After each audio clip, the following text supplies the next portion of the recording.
Train by day, Kyle Wigginton podcast by night, all day. Mo Anwar. I'm back. You're back again, baby. Yeah. It's nice to be back, man. Yeah, dude. I enjoyed our conversation last time, so I'm happy that you're here too. Yeah, I was just watching it yesterday while I was at work. Sus? Tying a shoe. Okay. But yeah, that looked, that looked suspicious. Yeah. I was like, what is he doing by my car? Yeah. No, it's that's why I'm glad you moved back, because sometimes they ticket people at that bus stop out there. Yeah, that's why I brought in my little pouch that I keep my wallet and stuff in. Smart guy. Yeah. So I don't know if you listen to the podcast at all, but you hear me talking about the time that my car got broken into over here? No. Oh, bro. This homeless lady tried to come in the bar one night, and I never parked my car around the bar.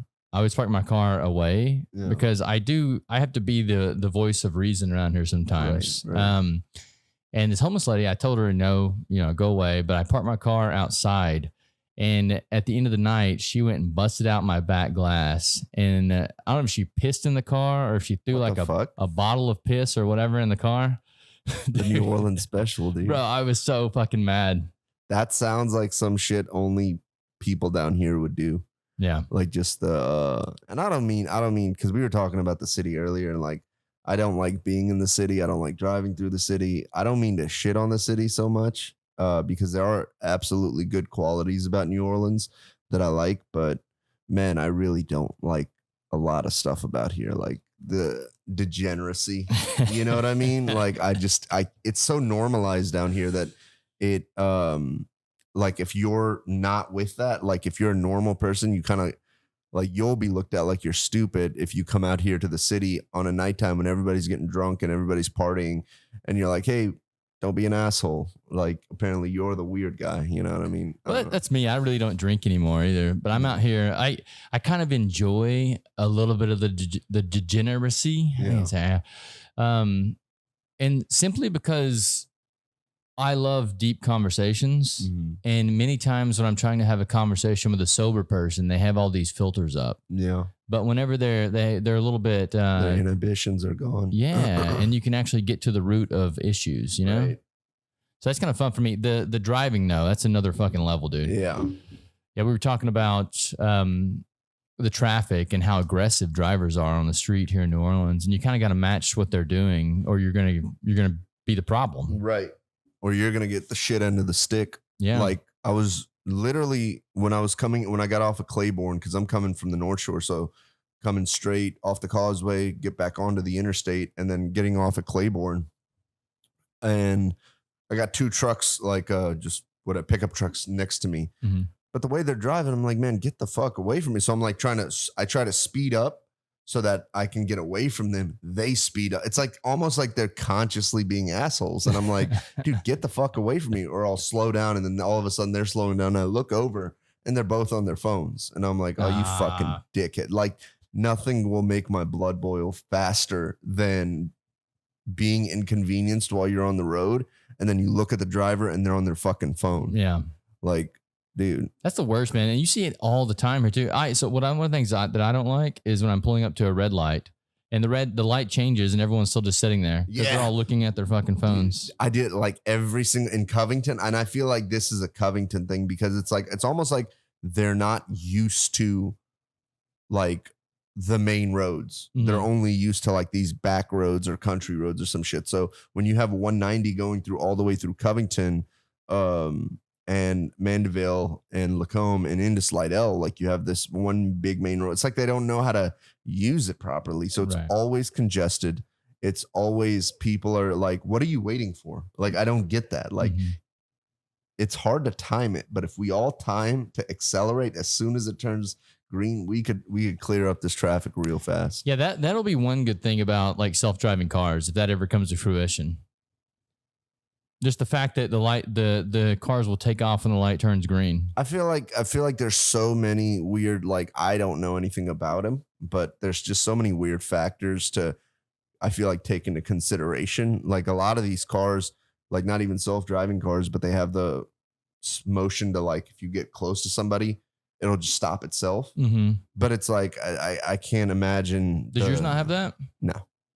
But I can't imagine the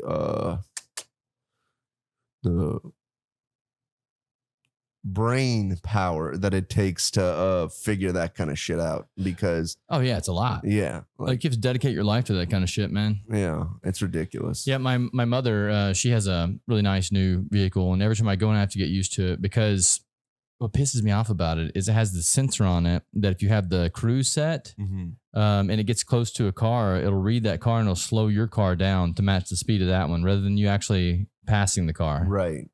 Yeah, that's actually pretty crazy. It's like, it's kind of cool, but at the same time, if I'm going 75, yeah, I want to keep going 75. I don't have to look down and see that I'm going 65 now and notice there's a car in front of me. Dude, I'll tell you something. My one of my jiu-jitsu coaches, Larry Bernard, fucking asshole.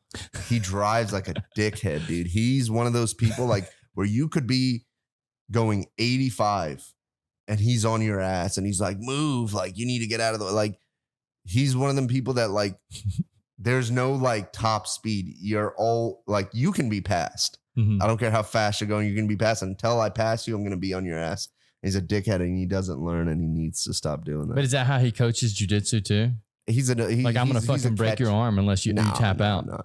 He takes care of his students. Yeah. Like he's and what's martial arts stuff like that, like jiu-jitsu and kickboxing, it's like the kind of coach you have is important. He's a good dude. Yeah. It's just that he's as far as a driver goes, he's a dickhead and he should have his license revoked. But anything else, like as far as his teaching, it's not that he's like aggressive, but his style of like catch wrestling, jiu-jitsu, it's a painful style. Like he'll teach you really painful shit and he loves it. And but he won't hurt you. Like he's very responsible when it comes to teaching people and rolling with them and whatnot. I didn't know you were into jiu-jitsu. Yeah, no, so you can like snap arms and legs and stuff. I can try. Dang, dude, I can definitely try. And that's why you got to be careful who you're fighting these days in the street. You know, I don't fight. In the street. You better just walk away. Yeah, I'll run away. That's the first rule of martial arts. Guns always beat martial arts. Yeah. And second rule is run away before you need to do anything. If you can run away, run away. Let your ego die. And like I've always had this thing where it's like, dude, you can call me whatever names you want to call me on your way out the door. I don't care. Say whatever you want to say to me as you leave. Yeah. Don't get close to me. Don't come into my space, and we're fine. And if you do, I will try to get out of there first and foremost. Like I have a video, like the security video from that I put in my like some of my montages sometimes at my store in Abita Springs. There's this drunk guy that came in. Now it's my store, right? So it's like I'm working. It's there. It's kind of ridiculous if I feel like this guy's about to do something to me for me to like run out of my own store. Right. And, I'll tell him to leave. But, I was kicking him out because he was just drunk and, hassling the customers and whatnot. So, and then he just starts walking up like, whoa, it's just murmuring something under his breath. But I was still just like, dude, get away from me. Like, do not walk towards me when you're, you know what I mean? Just stop right there. Otherwise, like, I have to defend myself. I have to defend myself, and I don't want to do that. Like, I feel like, I just saw a clip the other day, and it's the perfect analogy for this type of thing. Is they were saying that Formula One drivers are the safest drivers on the road, and it's because they know what is possible and what they can do and what can happen when you're driving a car. It's the same thing for martial artists or boxers or kickboxers or jiu-jitsu guys. Like, they know what can happen if an altercation happens. So they don't want an altercation to happen. They know the possibilities. They know how bad it could go. So it's like, not just for like them, but the other person as well. Like, unless you're a fucking sociopath, you don't want to be out here like hurting people. Right. You know what I'm saying? Like, even if they're being aggressive towards you, you want to try to avoid that. So it's like the perfect analogy is like when you have that awareness and you have that intelligence, you understand what can happen. And instead of being like, oh yeah, I'm going to fuck this guy up because I know how to fight. It's like, no, I don't want any part of this. I'm going to try to get away. That's the smartest thing you can do. Yeah, I completely agree. You don't want to fight anyone on the street these days. It just doesn't make any sense. Even if it was like agreed, like mutual combat, like, oh yeah, let's like Texas. Yeah, like whatever. Like Texas has that. Yeah, there's some states that still have that. Even if like I'm still not, because it's like you literally don't know the possibilities of shit that can happen. I feel like people in their head when they want to fight somebody, they're They're angry Mm-hmm. and they don't actually want to fight. They just want to hit the person. They want to hurt them. And that's all they think is going to happen. Either they're going to get hit or I'm going to get hit. And then that's it. It's like, no, a lot more shit could happen. You can get knocked out, fall, hit your head on the ground. You're dead. Yeah. You're in a coma. You're a vegetable. You know, you could get jumped. A lot of shit could happen, you know? So you brought up something back there about, you said something about guns. Guns win over martial arts. yeah. And this is, so the last podcast that I just had, one of the things he was talking about, because it was basically a political podcast, and he was basically telling everyone who's a liberal to go out and buy a gun and learn how to use it. Like, how do you feel about that? I think people should, I think that's, I don't think everybody should have a gun. I think the vetting process should be more thought out, but I think that people, not for the sake of aggressiveness, but for the sake of, it is a absolutely valuable skill to have and can save your life one day. But he was saying it in reference to what's going on in the government right now. He thinks that the government is going to be coming and knocking on people's doors. I mean, dude, the government's pretty crazy right now. Like, I'm not going to sit here and say like that's dumb. That's not a good idea, but it's like, you seen the government? You know what I mean? Yeah. Pretty fucking, big. It's a pretty excuse me. Like, what are you going to do? You know what I'm saying? Like if they really came down, and that's fucked up to think, but it's like the amount of money they spent just on their own military. Like if they really want something, that's the old adage with the FBI. It's like they want something, they're going to get it. Well, I guess I should clarify, because he didn't say the government. He said he thinks that the government is influencing groups of people. Oh, yeah.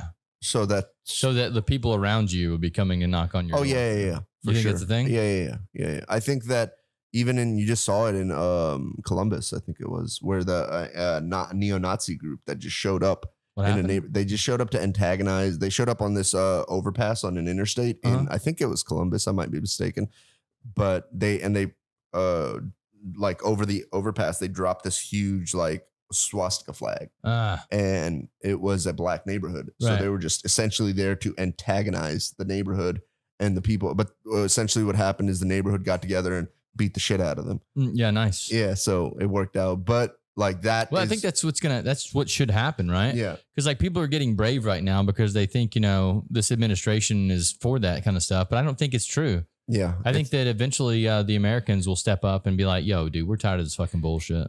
I think they have the capacity to do that. I would like to hope that they would do that, but I don't know if they're going to do that, because fact of the matter is, I don't care what side of the fence you sit on.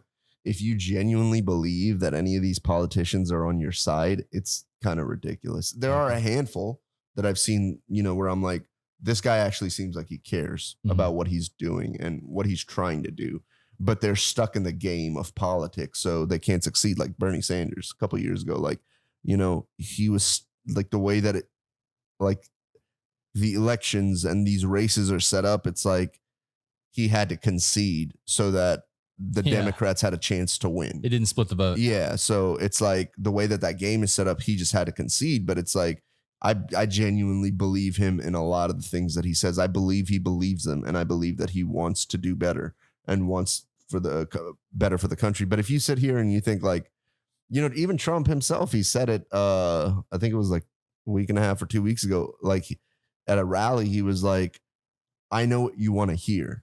Mm-hmm. I know, and I'll give you what you want to hear, and you'll cheer. He literally just basically said like, I can tell you what you want to hear, and you're dumb enough to be like, yeah, that's my guy. He's fighting for me.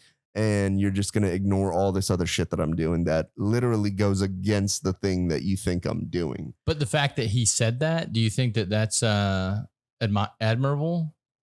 Because there are a lot of politicians that would just say what the people want to hear and still manipulate them. To some degree. I think that it's not admirable, but it's, I guess, a little bit. It is a little bit admirable, because you're basically saying like, as much as you can or can't like Trump or any other politician, it's like, that's more the supporting base. Like you're talking about his supporters, and because the supporters are like any and this doesn't solely go for Trump or a conservative following. It's literally like, I was talking to my friend Abdullah about this the other day or 2 weeks ago.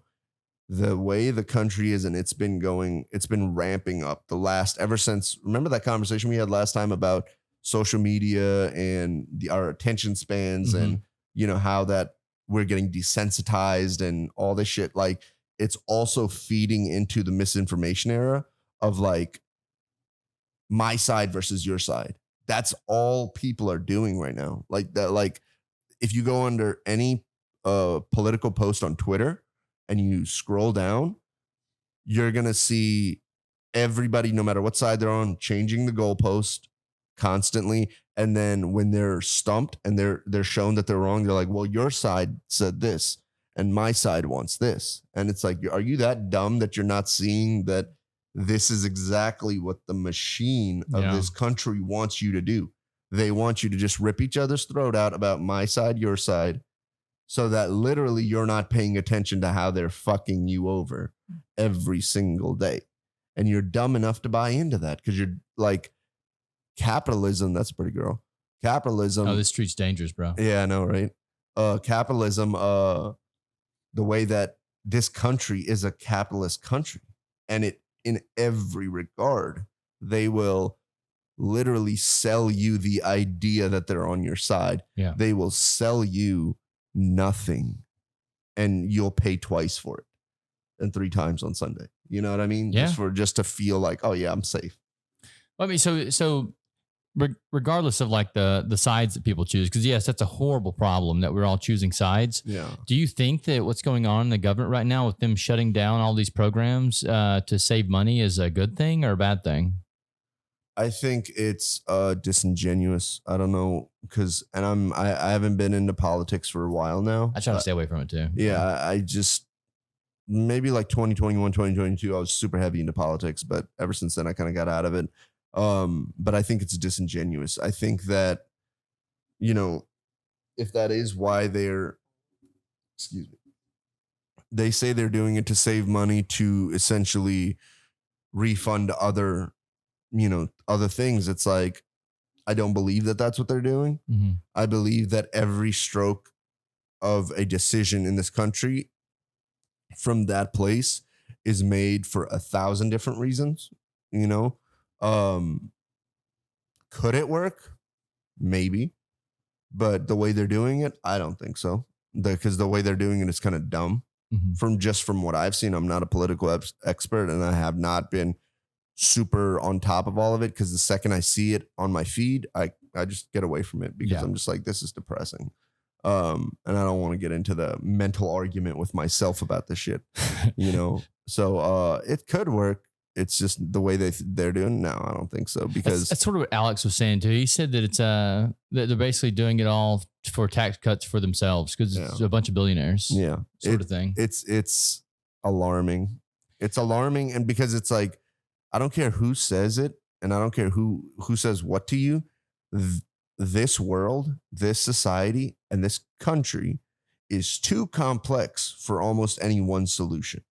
It's too complex. Oh, you want to, shut down food stamp programs. Oh, because, you have some people abusing it. And what about the other people that aren't abusing it, that absolutely need it? Mm-hmm. Okay, well, let's see how we can figure out just to take it away from the people who are abusing it. Okay, how do you determine that? Right. You get what I'm saying? You can go down this rabbit hole of like, so anybody who tells you, well, it's simple, just do this and just do this. It's like, no, it's not that simple. It's more complex. I think the most simple thing I've ever heard in a regard to a political solution was that app you told me about. Oh yeah. Yeah. I think that was like the most simplistic, like to this day, like when I think about it, I'm like, I could see how politicians would abuse the app. They could probably find loopholes to abuse it, but from an idea standpoint, that is actually, that's a very simplistic, but seems like a reasonable solution to what could be a lot of issues that this country faces on a every year basis that could just be resolved by, but then, one other thing about that app is like, you have to, you got to kind of bank on the fact that people are smart enough to see what's going on, even if they had the information right in front of them. Right. You Did know we what I talk mean? about that on the podcast? Or was that off the podcast? We talked about that. We were just standing outside. Okay. Yeah. What is the app? Oh, you want to talk about it? Just tell me about the app again. Okay. What the idea of the app is. So the basic idea is that it sits over the top of Congress, and anytime Congress goes to vote on something, it gets pushed to your phone first, and you get a chance to swipe left or right on it for yes or no. So you basically get a chance to vote on stuff before they do, and it doesn't account for anything based on their vote. They can still vote the way they want to, but what it does is it holds them accountable. Because you see the way your constituents want you to vote, and then you get to choose whether you want to vote opposite what they do or not. And it also holds a report card for each politician. So you know exactly if they've been working for the people or been working against the people. Right. And a lot of people will hear this idea and they'll go, yeah, but the bills are, 5,000 pages long. Well, this is where we have this beautiful thing called AI. AI comes in because it can scan the bills. It can find things that hidden legislature that's inside of these bills. And it can also summarize it and put it in layman's terms so that everyone can understand it. Yeah. So, I mean, it's a pretty simple idea. It's a simple idea that would probably need more convoluted work behind it. Absolutely. And a lot of complexity. But as far as the idea goes, it's a good idea. Yeah. I think it's a good idea. And it's a simple idea, And I did talk to my neighbor about it, my mom's old neighbor. And he's into like medical shit, like some other medical. He's like, that's not my field. Like, I don't know anybody that would either take that on or fund that or anything, because he's into like surgical something. I don't know. Well, that's one of the issues that I ran into, because I designed this thing like 5 years ago. Yeah. That's when I first came up with the idea. And every time I've approached someone about, building this, they're like, oh, I don't want to go against the government. Like a lot of these people, they're terrified. Right. Like they understand that there's a huge problem, but they also understand that one of the ways that the government solves problems is by taking everything you have and making you a nobody. So if you worked your whole life to like build something and the government can just swoop in and jerk it all away from you, then why would I even go against these people? Well, it's interesting because going back to the thing I was saying earlier is the fact that they're able to do that. They almost already kind of do that, but instead of just taking it away from you, they sell it back to you. Oh yeah. They'll find a way to sell it back to you like that. You know what I'm saying? Like, the guy who that sleazy drug addict friend that is like, oh, you're like, I lost my wallet, and they'll help you try to find it. And then, maybe you find it, maybe you don't. And if you find it, they'll ask for a reward or something. Like that's basically but yeah, going to the thing, man. Like earlier you were saying like the influence politically of what's happening to the people. Cause it's not like the guy that was saying like, we should all get guns, learn how to use them, because I think what he was saying more so is like the influence, like that neo-Nazi group, right? They come to antagonize.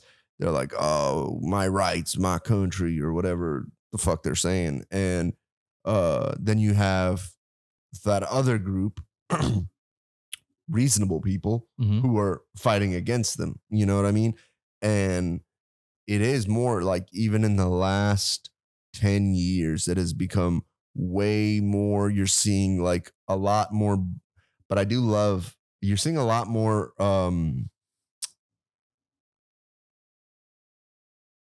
what's the adjective for brave?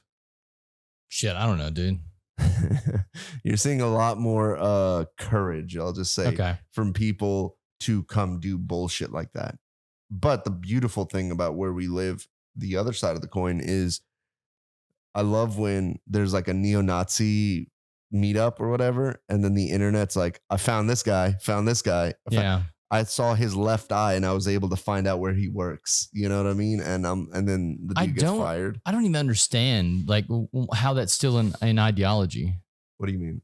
The neo-Nazi shit. Oh, I mean, dude, people like we live in a country where you see every race walking around every day. Like, I don't understand how you still look at people and go, well, they shouldn't be here. Well, there's people have been living amongst other people for a long time, and if we were all gone, and let's say like in the sake of neo-Nazis, if we were all gone, like all of us colored people were gone out of this country, and there was only them, they would bicker amongst each other. They'd be like, Ah. I'm a better white than you. They're just looking for conflict. They're the kind of broken they are is, there's some people who are evil, and then there are some people who are just incredibly broken people. Mm-hmm. You know what I mean? And the level of incredibly broken people there are would astound you, because, you ever seen that movie American History X? Yeah.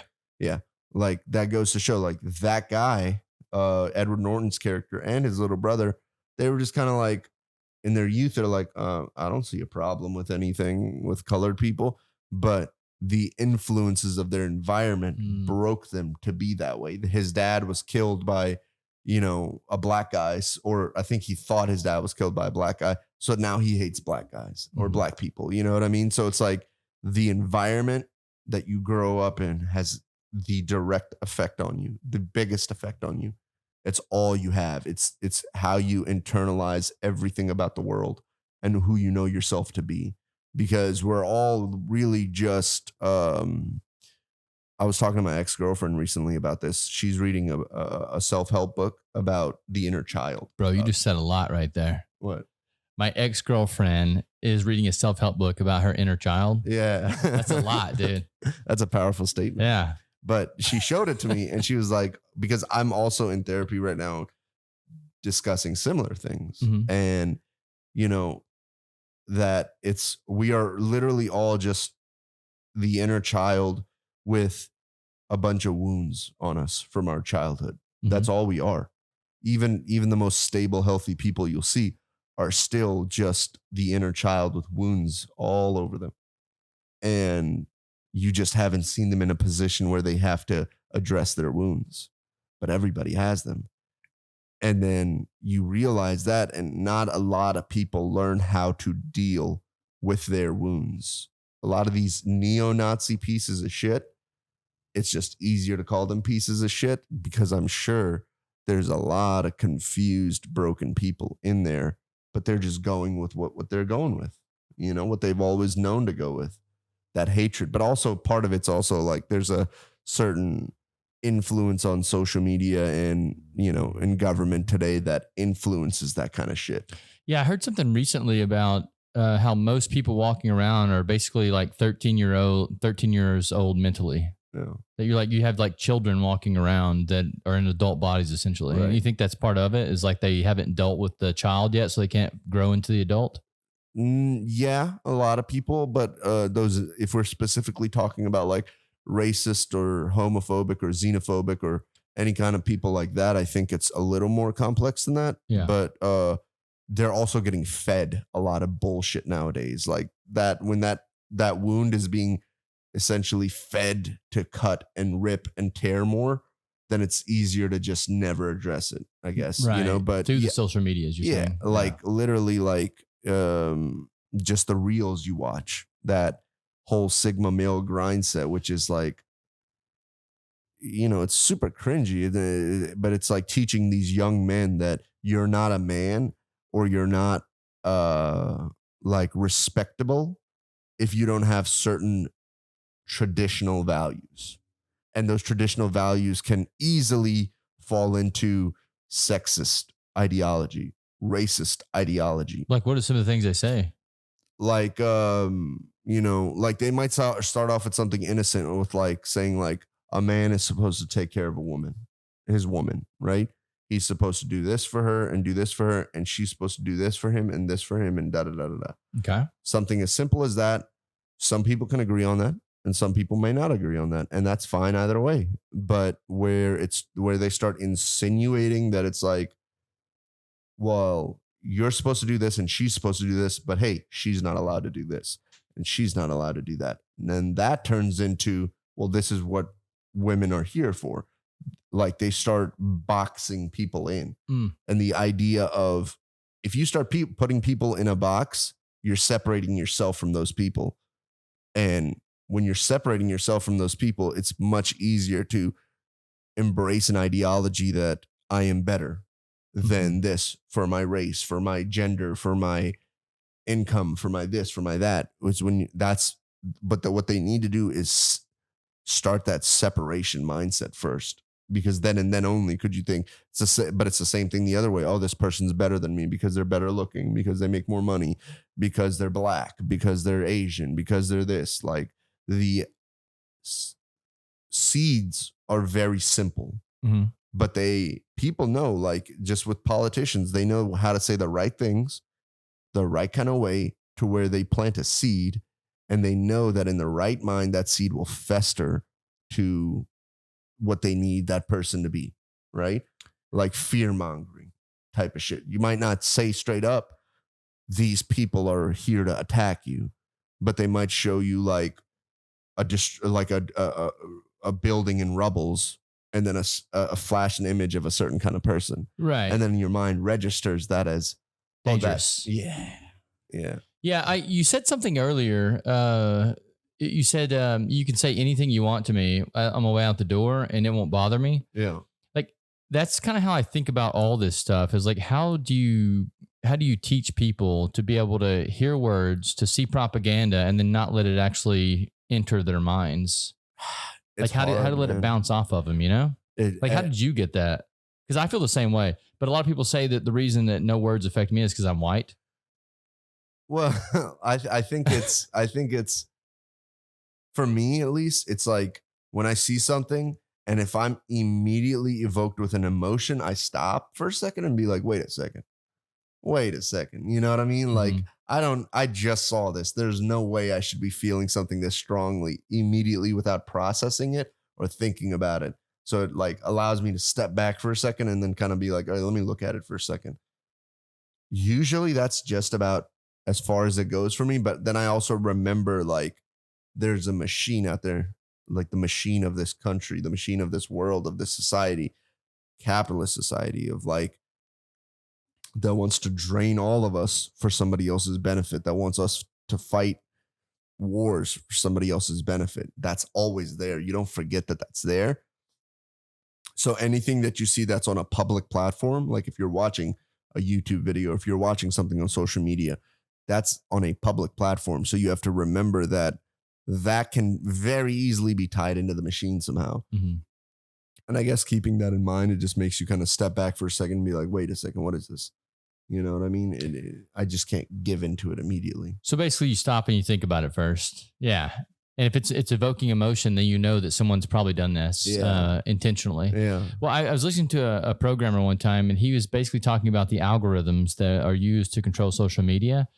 And he said that when they were initially created, he said that he thinks that it's an accident, what's going on, because what these algorithms do is they're trying to figure out what you like to engage with, the content, and they're giving you more of that content that is not specifically designed to manipulate people. Oh, no. That's not where it came from, but the way that, that is true. Like the algorithm, the way it's supposed to work and it was designed to work is it gives you more of what you want or what you're looking for. You know, that's the kind of way that it's supposed to feed you. But the problem is that you can literally pay to manipulate algorithms. Right. So you got a lot of people paying to be like, let me throw these political posts in everybody's algorithm. Yeah. Let me throw these ideology posts in everybody's feed. You know what I mean? Yeah, it's a problem. That's the same with Google searches. Everything is for sale. Yeah. Everything is for sale. So do you think that AI is that way? Because I've started using AI now more than Google, just because I feel like it cuts through the bullshit and gives me the right answer. I think it's possible with AI, but I feel like and I'm no expert, but I feel like there's a stop measure for that kind of shit, like a fail safe, you know, for it's like, because let's say like you're worried that ChatGPT is compromised and it's feeding you false information. I'm sure you could just ask it questions to be true 100%. Like there's no ifs, ands, or but this isn't a subjective thing. I know that the sun is this big, and you ask it that, and if it tells you it's not that big, you're like, that's not right. So right. You know what I mean? Either that's inherently something's wrong with it, or somebody's manipulating it. You know what I mean? But if I feel like, I just imagine that's the way my brain works, is like, let me test this to see if it's working right. And if it's working right, then I know that it's fine. But if it's not, then it could be foul play. It could be just a weird tick. Yeah, there are some times that I ask my AI things and it won't give me the correct answer. You're still having conversations? Yeah, dude. Oh. Fucking love it, man. It's great. The other night I got mad at it though. I was trying to use it to cuss out a dog, and it wouldn't let me. It was telling me not to say bad things. Wait, you wanted it to cuss out? Yeah, I heard about an AI that will that can translate what dogs speak into human language. Really? Yeah, but I don't. It's not the one I was using, obviously. Yeah. But I heard they're working on one that'll do this. Yeah. And the other night we were up here at the bar, and I was just like, let's see if this one will do it. And I was trying to get it to cuss out the dog, and it wouldn't do it. It's like, you shouldn't say bad things to. And I'm like, this is fucking whack, dude. How the fuck would that even work? Because the idea of language is a lot of it's insinuation, like in body language with dogs. Yeah. So I mean, I don't know how they do. I don't know if like they translate the barks. I'm not really sure. Yeah, like I don't know how the fuck that's crazy. But I know that whenever I get my hands on it, I'm giving that dog a good cussing. It's gonna hear my wrath. Hey, asshole. Yeah. So yeah, man. I know you came on today to talk about music, but we haven't spoken anything about music yet. Yes. So what do you have going on right now? I know you make some dope ass music. I love it, man.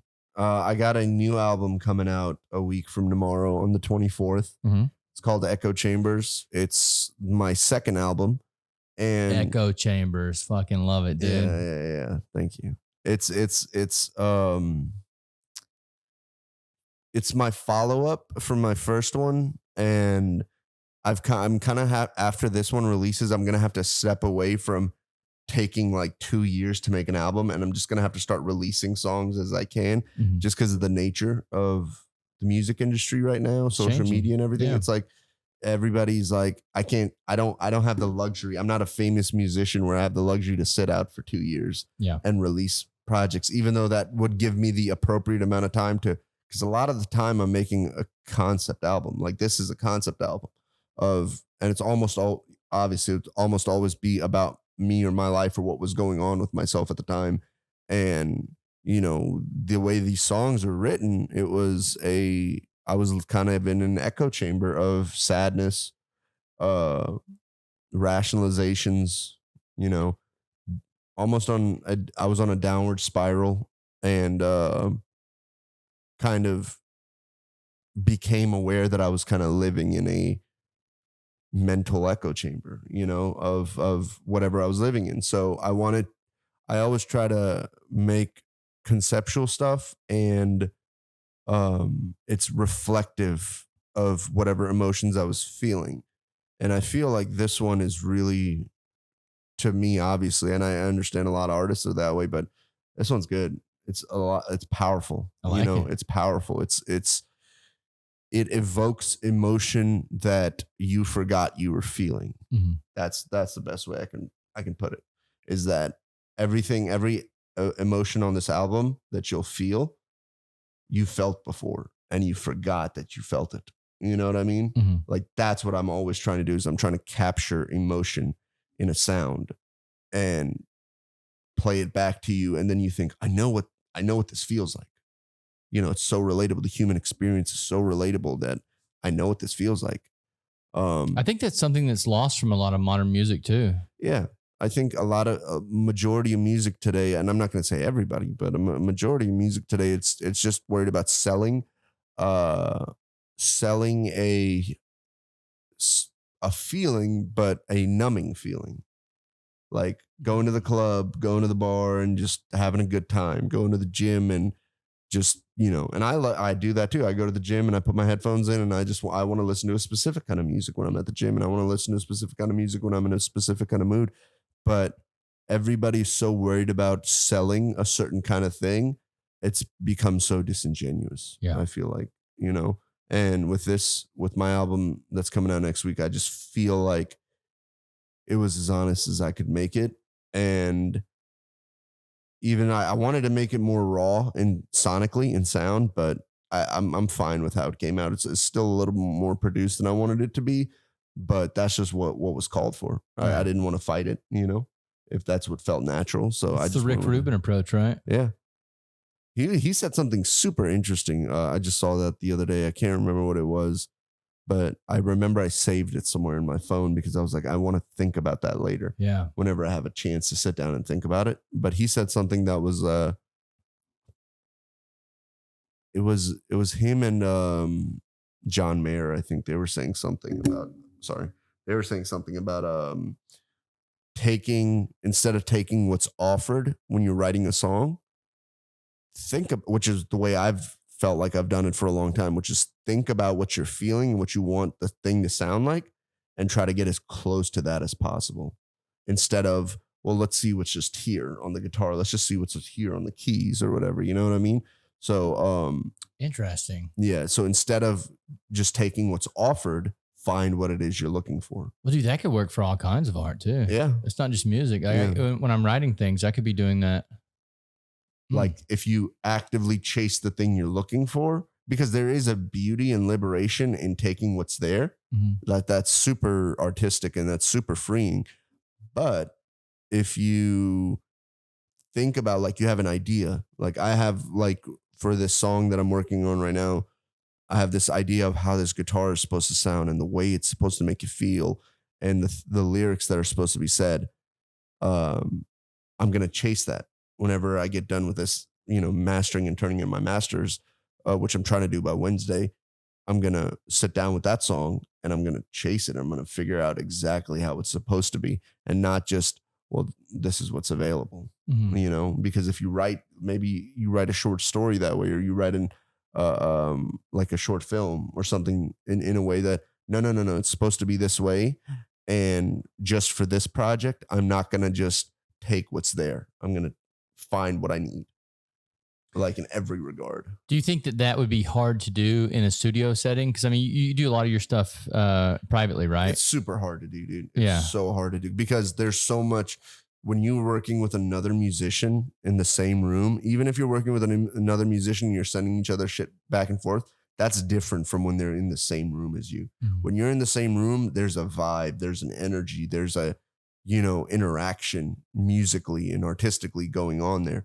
But when you're just one guy sitting in a room having to do every instrument separately, because I can't fucking, you know what I'm saying? Like do a one-man band playing the keys here, guitar here, bass there. Like I can't do it all by myself. So it's like, it's super restricting when you're looking for something specific.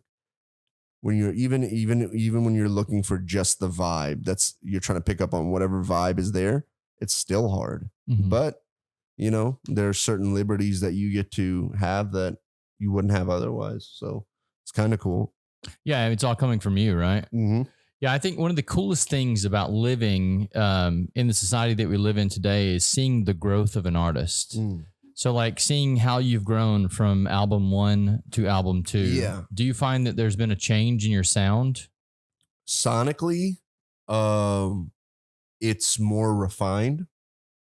It's more decisive. Like I'm more, because I have more knowledge, I'm more experienced. I've done it before now, but also because the more time goes on, I understand myself as a musician, artist, and a person from different perspectives, and kind of more to the core as further I go on and continue writing. So when you look at Listen to Hazards, which is my first album, to this one, you're going to see sonically it's 10 times better just from the tones, the production, everything like that. But as far as writing goes, there is much more intention in this album than there was in the first one, which is, I'm not, putting down the first one. It's just that I was so limited and so worried about being extremely compositional. I wanted like this hit has to be here and this has to be here and this has to be here. But also I wasn't experienced enough to go after and chase specific things. So I just kind of, for some of it, I just took whatever was offered. This one, I didn't do that as much. I literally refined everything to where it was like, I know what I want out of this guitar part. I know what I want out of, because my whole goal, like, I know I've said it before, but it's like, remember when we talked about like Tool and Pearl Jam on the last podcast? It's like, those musicians, they made me feel this magical feeling from music that I had not felt before. They made me feel like the powerful side of music. The um like when you listen to a song and you feel like the motherfucker that wrote this, he knows about me. He knows about my life. He knows exactly how I'm feeling. He had to have known that. You know what I mean? That is a magical feeling that's captured. And a lot of the times when I'm writing, and especially on this album, like one of the songs, The Heart, there's very subtle things in that song that I feel like evoke this feeling and this imagery and this um resonance with the human spirit a little bit. You know what I mean? Like it makes you feel alive in a way that is you're not familiar with, but like what's that? I don't know what it's called, but you know how you're sitting in a chair right now? You're not thinking about how the chair feels on your ass, right? You're not thinking about how it feels on your back, but it's always there. Yeah. And if you start paying attention to it, you're like, okay, I know how it feels. That's the kind of emotion that it's kind of evoking. The emotion that's you're almost always, not always like 24/7, but throughout your life, you felt these emotions very powerful and you just don't pay attention to them. That's a yoga thing, dude. Yeah. Like you're basically taking the concepts of the high concepts of yoga and you're bringing it to music. I love that. That's or I'm trying to do that, you know, where it's like, dude, I felt this like the chorus on the opening song, Plain Sight. It's anytime I've shown it to somebody, they're like, that's so cool, but I don't know why that's cool. You know what I mean? Mm-hmm. And it's because it's making you feel this thing you know you felt before and you've constantly trying to feel, but you just don't notice it until somebody points it out to you.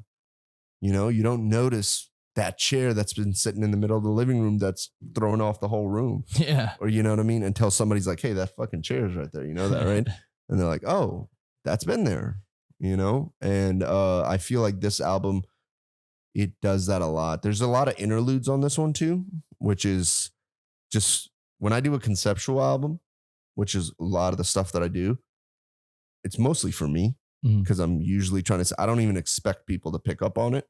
Like the last album, they had the concept of the album was growth and security within yourself as a human being, right?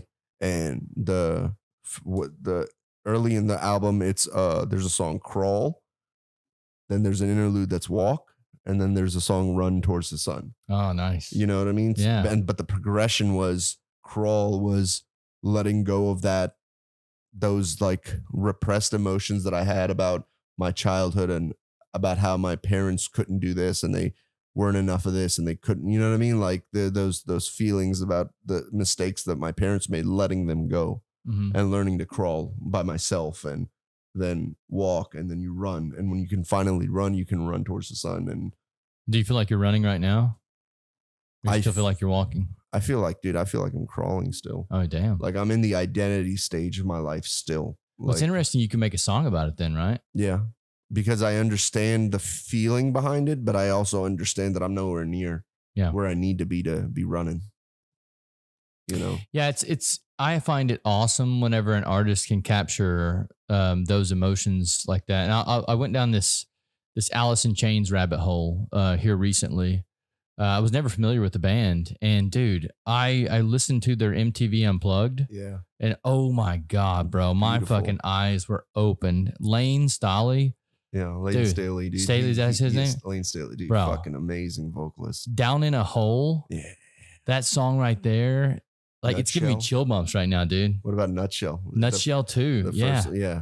Dude, God. Did you listen? You should. I'll send you some stuff on some of my favorite Alice in Chains stuff. Fuck, what was it? Off their third album, the Three-Legged Dog album. The entirety of Jar of Flies is fucking beautiful. It's like this. It's this sad, beautiful thing. You know what I mean? Like that just captures, like we were talking about, this essence of human nature and the experience so well. he was one of the first vocalists that made me want to sing. Yeah. Him, you know, when I heard Rain When I Die off of Dirt, I was like, holy shit, I want to do that. Dude, the Dirt album. God. It's dark and heavy, but it's like melodic and pretty at the same time. I love shit like that. I love music that's like so many different things so well. Yeah. You know what I mean? Well, it's not art, right? Yeah. Like it's not just, oh, it's just heavy or it's just pretty or it's just sad or it's just happy. It's like, no, it's all these things so well. You know what I mean? That's what I try to do with my music. It's like, I want it to be the things that it is very well. Mm-hmm. I don't want it to be a bunch of things all right. You know what I mean? Well, dude, I love the music that you make. I think it's great. Even I think the first time we spoke, you know, I think I asked you to send me your music or something. Yeah. And somehow I got on your music and I was like, holy shit, dude. Thank you, you got to come to the mic sometime. Yeah. And I'm going to come back once the release is out of the way. I'll, you got to let me know when you come too. Yeah. So I can come through. Cause I mean, sometimes I don't make it out to the mics. Yeah. I don't think I've seen you once. But I've only been here like 4 times and it was super scattered. Yeah. So I imagine. But yeah, well, I would love to have you. And you could see, dude, I've seen 2 musicians that have come here that have stuck out to me. And I can't remember their names. And I can't find them online, but they were so good. Yeah. I love some really good acts that come through, man. And the last time I was here, I was like, dude, I really want to thank the people who run this place because it's like, this is a beautiful opportunity that, cause like I have a chance to I have a chance to explore my own song in a different light again. I get a chance to not only play for people, but I get to look at it through a new lens. You know what I mean? Like this song that I had all these different versions of when I was writing it, I get to explore those versions in an open mic, you know? And the energy you feel, like it's just I'm very grateful for this place. Thank you, man. I really appreciate that. I feel like not enough people say it. No, it means the world because it takes a lot of work to do these things. Yeah. Well, you have any final words you want to say for the people before we jump into the other side? I will say Echo Chambers is coming out February 24th. Even if you don't like the kind of music, that kind of genre, take a listen to this one because it will evoke something out of you. And maybe that will open something in your mind and in your heart and in your spirit. And I feel like this album will do that for you. And you should definitely at least give it one listen. And if you give it any more, then enjoy the experience. I know I'll be listening to it for sure. Thank you, man.